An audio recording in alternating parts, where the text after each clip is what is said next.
नंदवन रूपी काशी में निवास करते हैं, भगवान शिव ने अपने वामांग के 10वें अंग पर अमृत का सिंचन किया, जिससे साक्षात भगवान श्रीमन नारायण प्रकट हो गए। भगवान शिव ने कहा आप व्यापक हैं, इसी से आपका नाम होगा विष्णु। क्या करूं भगवान में? बोले जाओ आप जाकर तपस्या करो। भगवान नारायण ने 12,000 वर्षों तक तपस्या की। 12,000 दिव्य वर्षों तक तप किया। और फिर नारायण कई वर्षों तक जल के बीच में शयन करते रहे, दीर्घ काल तक।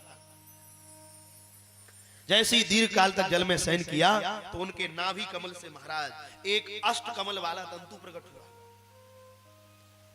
और जैसे ही अष्ट कमल का तंतु प्रकट हुआ तो नाभि कमल से कमल की उत्पत्ति हो गई। उसमें असंख्य नालदंड थे। उसकी कांति कनेर के फूल के समान पीले रंग की थी। उसकी लंबाई, उसकी चौड़ाई अनंत योजन की थी महाराज। करोड़ों सूर्य के समान प्रकाशमान तथा दर्शन करने योग्य वो कमल का पुष्प था। सूत जी कहते हैं, ब्रह्मा जी नारद जी से कहते, पुत्र कोटि सूर प्रतीका सम सुंदरम तत्व संयुतम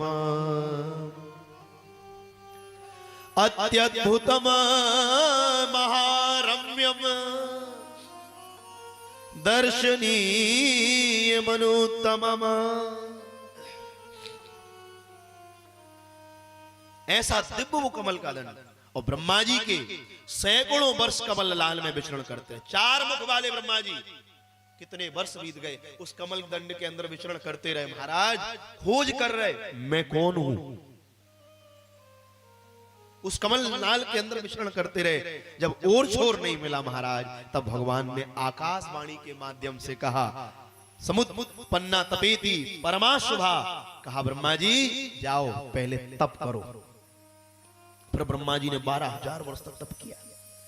और जब ब्रह्मा जी ने 12,000 वर्ष तक तप किया तो भगवान नारायण प्रकट हो गए।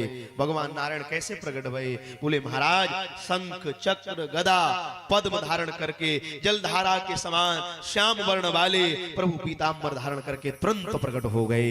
जगत पिता ब्रह्मा ने जैसे ही देखा तो तुरंत भगवान को प्रणाम किया। ब्रह्मा जी ने कहा भगवान आप कौन हैं? भगवान नारायण ने कहा हे वत्स मैं तुम्हारा पिता हूं।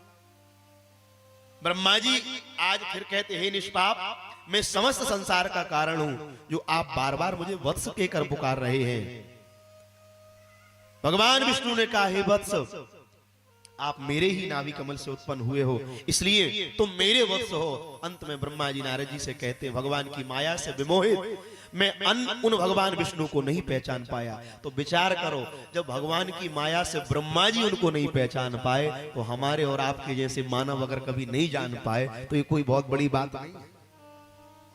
न जाने कब कैसी कैसी माया रच देते हैं। उनकी माया को कोई नहीं जान पाया। जब ब्रह्मादिक देवता मोहित हो गए, जब इंद्रादिक देवता मोहित हो गए, जब वरुणादिक देवता मोहित हो गए तो मानव की सामर्थ्य नहीं है मानव मोहित हो जाए। उसी समय भगवान शिव हम दोनों के मध्य में पुत्र प्रकट हुए, अग्नि स्तंभ के रूप में प्रकट हो गए। हम दोनों ने उन भगवान का स्तवन किया। उसी समय भगवान शिव भगवती उमा के सहित प्रकट हो गए। तो कहा हे श्री हरि हे ब्रह्मदेव आप दोनों अलग नहीं हैं, आप मेरे शरीर से ही आपकी उत्पत्ति हुई है, आप मेरे ही रूप हैं।